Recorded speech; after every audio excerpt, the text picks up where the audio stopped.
Welcome to Pomodoro Joe for Saturday, August 5th, 2023. Today we're doing LeetCode problem 95, Unique Binary Search Trees 2. This is a medium problem. Given an integer n, return all the structurally unique binary search trees, which has exactly n nodes of unique values from 1 to n. Return the answer in any order. Alright, so basically, we're given an integer n, and we need to return all the different structurally unique, meaning they have different shapes, of binary search trees that have all the values from 1 to n. So in this example, we have 3 as our input, so we have 1, 3, and 2. Or we have 1, 2, and 3. We have 2, 1, and 3, so on and so forth. Now you can see all of these have different shapes, and that's important. That's what we're looking for. They also have the numbers 1, 2, and 3, and they have them in a very specific ordering. Now, this is a binary search tree. Now, a binary search tree has a unique property. In the binary search tree, the root node will have a value, and all of the nodes to the root node's right, so all the nodes in the right branch of the root node, will have greater values than the root node. And all the nodes to the root node's left, or in the root node's left branch, will have lower values than the root node. That's sort of the definition of the binary search tree. So for this, we'll need to create not just unique shapes, we'll have to make sure that it remains a binary search tree. All right, so this is tricky. We'll put 25 minutes on the Pomodoro timer and we will get started. All right, for this one, I think we'll take this in phases. This is a tricky problem, so let's break this down into 2 phases. In the first phase, let's just try to get these shapes. Let's work on finding the shapes of these trees. Let's not worry about the numbering just yet. In the second phase, we'll go in and we'll fix up the numbering so that we remain a binary search tree. All right, so for this, it's fairly typical when we run across a binary tree problem, we'll want to use a recursive solution. So let's look at what we can do recursively to solve this problem. So the first step with any recursive solution is to identify the base cases. So what are the base cases here? The base case is when we don't recurse or when we reach the end of our problem. So the first base case I see is what if n is 0? Now we might never reach this base case, but I think it's a safe one to include. So if n is equal to 0, that means we don't have any nodes, so we can just return none. We have no nodes. Okay, what's the next base case? What if n is just 1? In that case, we have 1 node, and we can return that node. So if n is equal to 1, then we'll just return a tree node, and we'll construct this tree node with the value of 1. There's no left or right branch. So these are our 2 base cases. We have no nodes, we have 1 node. We could also build one for 2 nodes, I guess, but I think in that case, we've reached our recursive point. Okay, so at this point, we've handled 1 and 0. That means anything else that we get as an input will be above 1. So it's 2, 3, 4, 5, etc. Okay, so for this, we know every tree will have to have a root. So let's create our root node first. So we'll have a root, and it's just going to be a tree node. And we don't really care about the value at this point. So in phase 1 here, we're not going to worry about values. So we're just going to give it n as its value. All right, so now we have our root node. It has a value. How do we build the rest of our tree? Well, there's a left branch and there's a right branch. And we need to distribute the remaining nodes among those left and right branches. So let's first define how many nodes do we have left. So we've used 1 node for our root. All right, so we had n nodes to start with. 1 is being used as the root. That leaves us n minus 1 nodes left to distribute among the left branch and the right branch. I'm going to define that as k. So k is just n minus 1. This is how many nodes we have left after defining our root node. All right, so now we know we have k nodes, and we have to distribute those k nodes between the left and right branches. Now the left branch could have 0 nodes, and the right branch could have all k nodes. Or the left branch could have 1 node, and the right branch could have k minus 1 nodes. Left could have 2, right could be k minus 2. Starting to see a pattern. So we can define how many nodes are in our left. Let's just do this. For every left count, these are how many nodes are in the left branch. We'll need to go through all of the options. So that's 0, 1, 2, 3. So the left branch could have 0 nodes up through k nodes. So that's just range k. Actually, it'll be k plus 1 since range is non-inclusive. And look, k plus 1 is just n. So we could actually just simplify this and say, go through range n. All right, so now that we've figured out how many nodes are going to be in our left branch, there's going to be 0, and then there's going to be 1, and then there's going to be 2. We're going to do all of the different options. Now that we know how many nodes are there, what we really need is all the different possibilities for all the trees of that many nodes. So our left tree, I'll just call it left. So our left tree will be some combination of k nodes, or in this case, left count nodes. If only we had a function that, given a number, would return all the different possible combinations of trees with that number nodes. Well, as a matter of fact, we have that. It's our function itself, this recursive function. So our left branch, we'll just call self generate trees. And we can pass in the left count. So if our generate trees function works, let's just assume it's going to work. We can pass it the left count number of nodes, and it's going to give us back a list of all the different combinations of trees that have that many nodes. All right, and we can do something similar for the right branch. Now our right branch is not going to have left count nodes. It's going to have whatever left of k after removing left count nodes. So we could define something like a right count. Well, let's go ahead and do that. Let's make this easy on ourselves. So the right count. So we've used left count nodes in the left tree, and we only have k nodes total. So this is just k minus our left count. That's how many nodes are in our right tree. And again, we'll do our recursive call.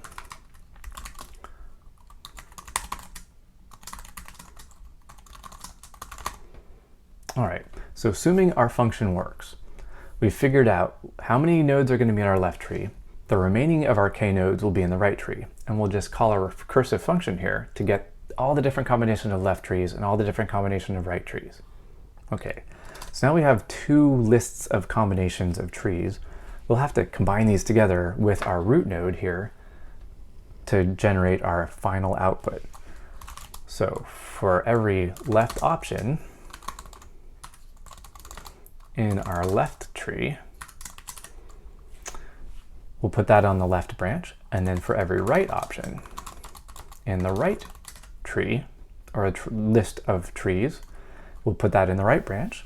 So we'll create a new tree. So this is our new tree. Well, let's see, I'll call it new tree. What do I call it? I'll call it an option. So one option for a complete tree with all n nodes will be our root node here, with the left option on the left branch and the right option on the right branch. So I'm just going to actually create a new tree node. One thing with these tree nodes is they're probably referenced variables, so I can't just use the same root over and over again. So let's create a new tree node with our n as its root value. Now the left branch looks like we do left first and then right. Let's do left and then right. So this is the left option and then the right option. Cool. Now we do need to have some result. Oh, I didn't create that here, so let's create our result. Now the result needs to be a list of tree nodes. So we'll have a result. That'll be a list. Now we'll add this option to our result. All right, and at the very end, after we've gone through all of our options, we can just return our result. Cool. So this should work in terms of just getting the shape of our tree. Let's run this. It's not going to give us the right answer because we haven't fixed the numbering yet, but it should give us basic shapes and we can compare that to what we're looking for. Okay, so the problem with this is these need to be lists. I should be returning a list, not a single node or none. So let's wrap these in list. Try that again. Okay, so we're not getting the right numbers, but that's okay. We expected this. We're getting the right shapes. So you can see 1, null, 2, null, 3. We've got 3, null, 2, null, 1. So it's similar shape, just the wrong numbers. These all look fairly similar in their shapes. You can see the nulls are in the right places. Okay, so this is good.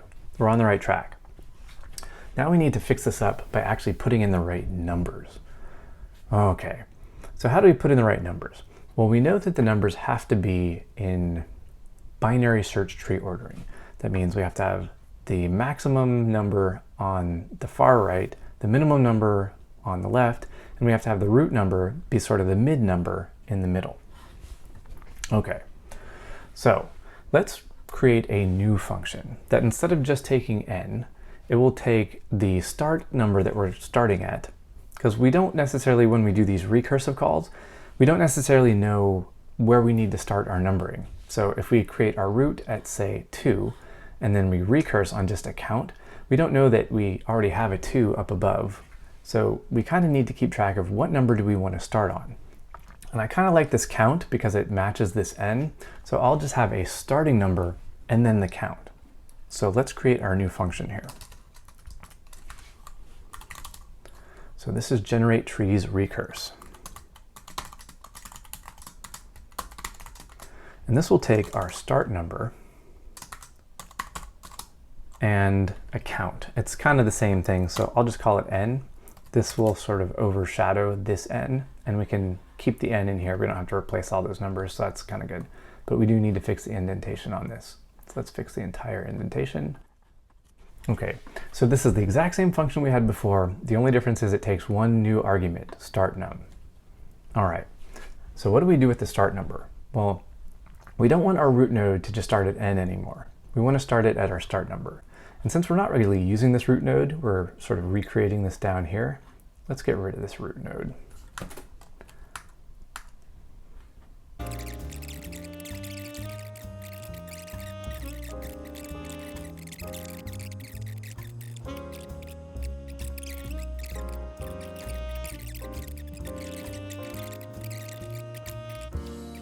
Oh, of course. All right, back up, back up, back up. I was saying that the left branch starts at 1. It doesn't start at 1. Of course, we're passing in our start num right here. We need to start at our start number. So the root value is really our start number plus the left count. All right. Next, our left doesn't start at 1. It starts at the start number. I went through all the trouble of passing it in and I totally failed to use it.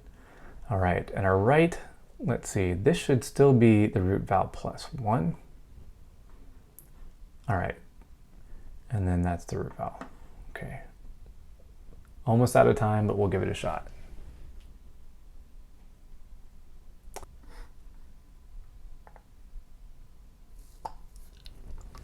What am I missing? This looks right to me. You probably see it, but I don't see it. What am I missing? Take the start number. We'll start at 1, goes to n. Makes sense. All right, start number in n.